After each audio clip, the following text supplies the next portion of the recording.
So, first of all, thank you for inviting me.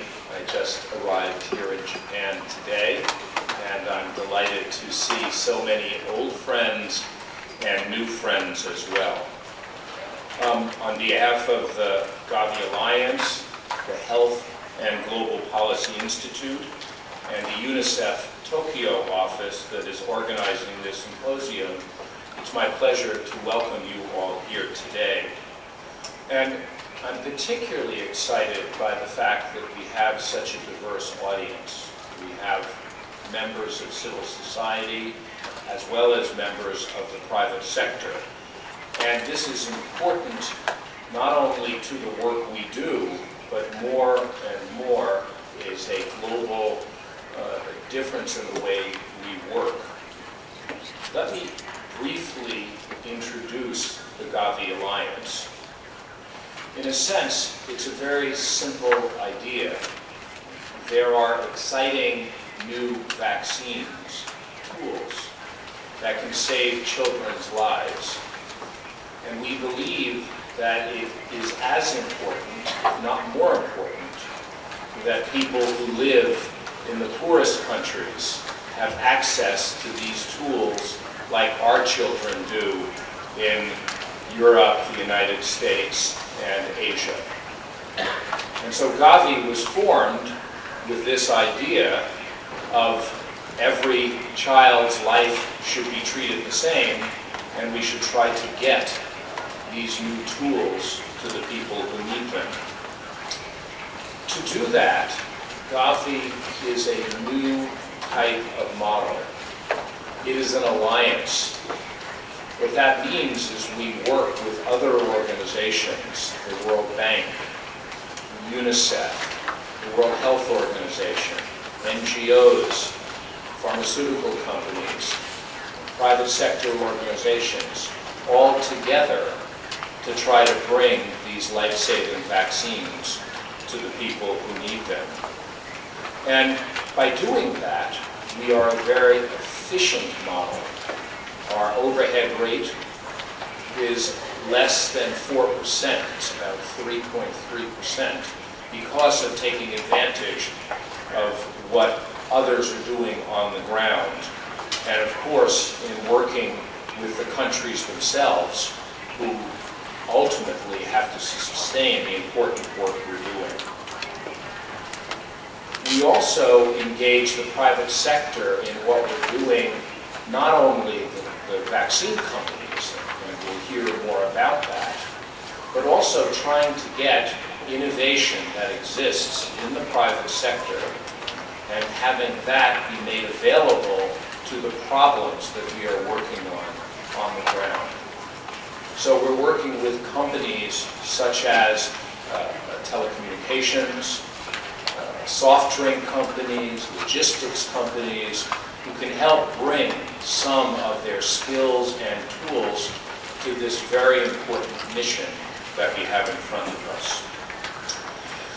One of the challenges, of course, is that in the countries we work, some of which are not only poor, but are also in severe situations, states of war, states of disorder, fragile states, the systems that they have are not very good, which is why we need to leapfrog, like we have with the telephone, moving from a landline to a cellular phone across places like Africa. We need to do the same thing for supply chain, for cold chain, for the many different tools that we need to be able to work with these different countries. We also have tried to bring innovative and new ways to finance activities in these countries. And I'd like to mention three of those. The first is the innovative financing facility for immunization, where we use the capital markets to raise money for immunization. It is done by governments giving very long-term guarantees to to GAVI, or actually to IFM, which is a separate organization. And as a result, we're able to sell bonds on the capital markets. And this has been a remarkable success. Here in Japan, these bonds have been extremely popular.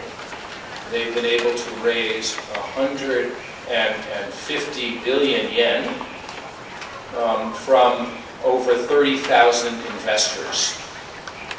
And although people buy these because they're good investments, they also buy them because they know that they're doing good and helping children.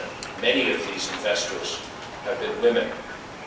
This is a real innovation, and we're very excited that Japan has been the one to have floated almost half of the bonds to date in this IFM program, and we hope to be able to do more in the future. Second innovation was the advanced market commitment, which was creating a market for countries in the developing world that otherwise would not have been seen as a market for pharmaceutical manufacturers. And by adding in some finance to encourage companies to engage, we were able to bring products very quickly, within a year and a half of their launch, to those in the developing world, and drive the prices down dramatically, which is critical for these countries. The third innovation I'll mention is a matching fund that was initially started by the government of the United Kingdom, but the Gates Foundation joined in because they liked the idea. And this is to bring companies into the work that GAVI does. And they're matched pound for pound, dollar for dollar. And if they bring in their suppliers, their customers, their shareholders, that is also matched. And this has allowed us to bring a number of new companies, banking sector companies, entertainment companies, finance companies, into the GAVI family to help us with the work that we're doing.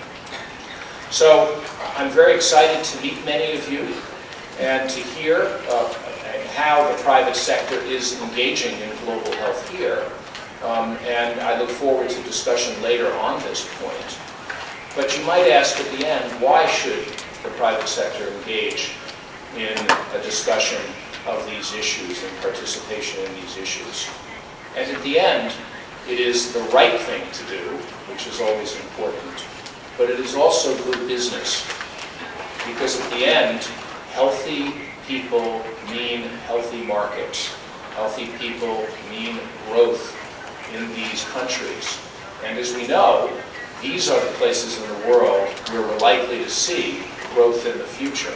And so if we work in partnership with them and make healthy families and healthy children, they will continue to grow and become important partners in this one very shared earth these days. So again, I thank you very much for inviting me and for being here. I thank the Japanese government for their support of GAVI, and I look forward to the rest of the symposium.